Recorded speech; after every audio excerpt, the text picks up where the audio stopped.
The Homa Bay massive rally by Linda Mwananchi team led by Edwin Sifuna, Babu Owino and James Orengo. Now William Ruto has been threatened, and now he's seeking to procure a machine that will help him counter Edwin Sifuna, especially his popularity with the Gen Z in Kenya. This is a vital information that has been shared by one of the key principals in opposition, and that is the former Cabinet Secretary Matiang'i, whereby he had a presser today condemning the attacks on Linda Mwananchi that happened in Homa Bay.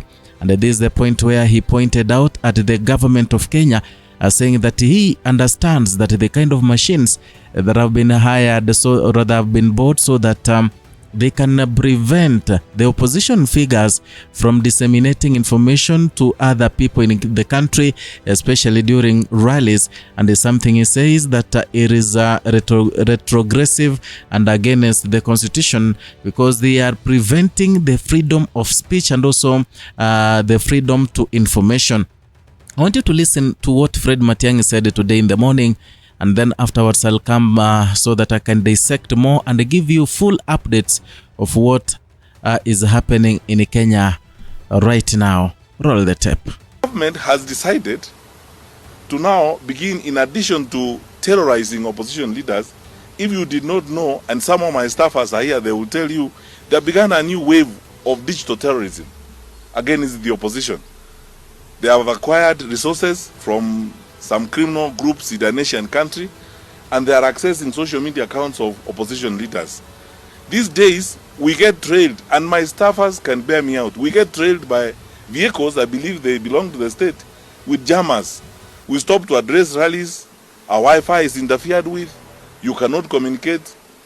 I was checking with my staffers who were checking with the team that Rigathi Gachagua was traveling with over the weekend. They have begun experiencing the same challenges on the trail.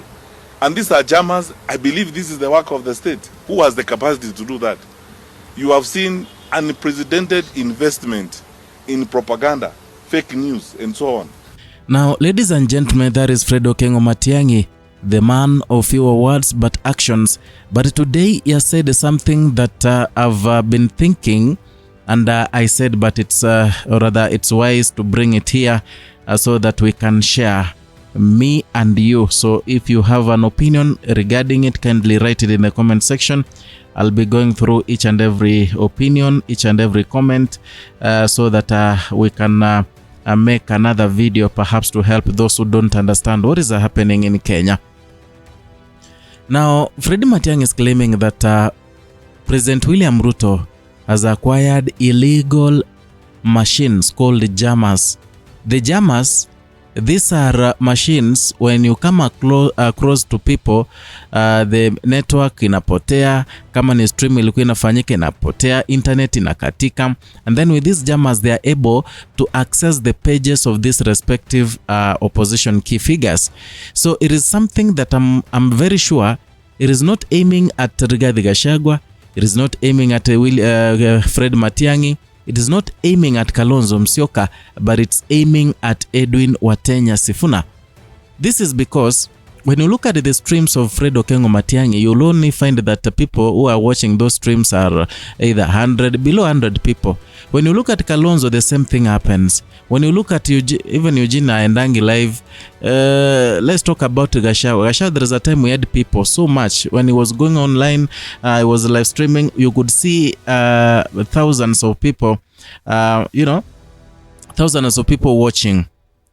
But this went down when Edwin Sifuna came, because Edwin Sifuna took that niche of talking to the young people. And you know, the young people are the most streamers online. So William Ruto knows that these are the kind of people that will finish him come 2027. And therefore, he has chosen a way of limiting Edwin Sifuna from, streaming live, talking to one another. So he has he has come up with the jammers.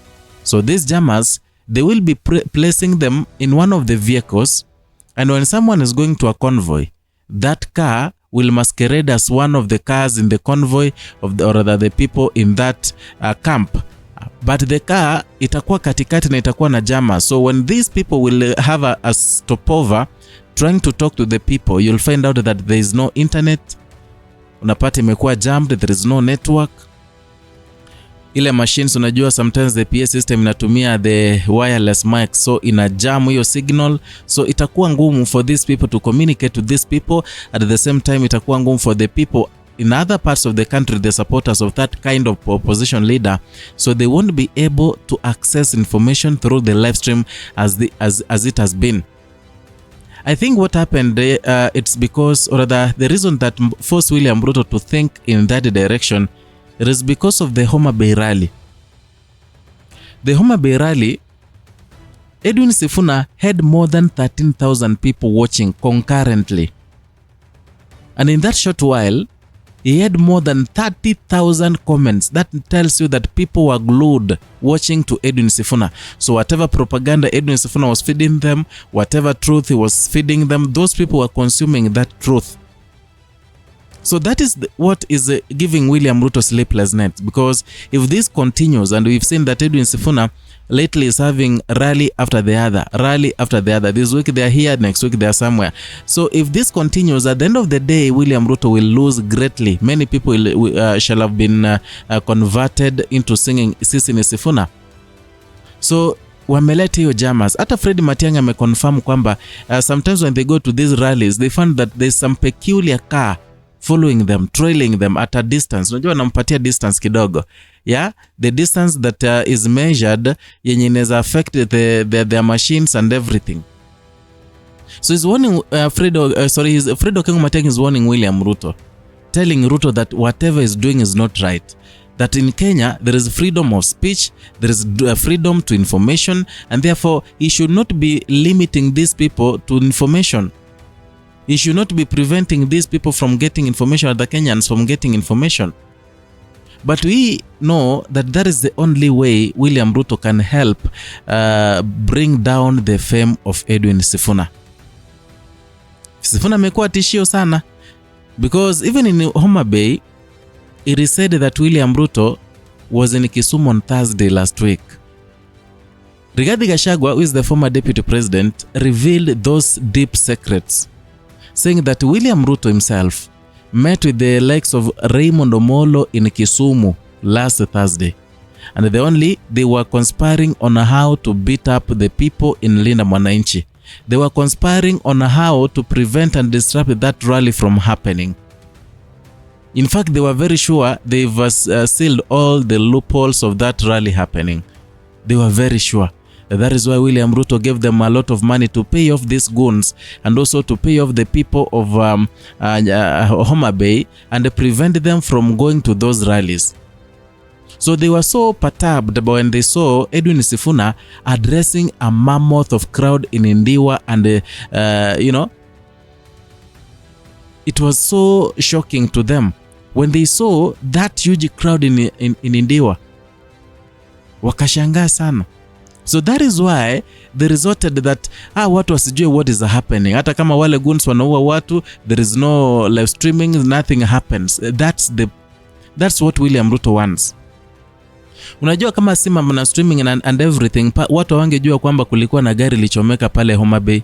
No one would know that Gladys Wanga had given those people money to destroy the Linda Mwananchi rally. No one could know that those people barricaded roads with the twigs and stones. No one could know. Kama sima mna live streaming. So William Ruto wants to make sure that he has prevented the live streams of these opposition key figures, especially as it goes, or as we go towards the 2027 election. I don't know what you think, but write your comment down there in the comment section. Say something about these jammers. What do you think? Will it prevent people from supporting Edwin Sifuna? Will it prevent the popularity of Edwin Sifuna? Because right now, all eyes are focused on Edwin Watenya Sifuna. The kind of rallies he's doing, the way he's endangering his life, bana.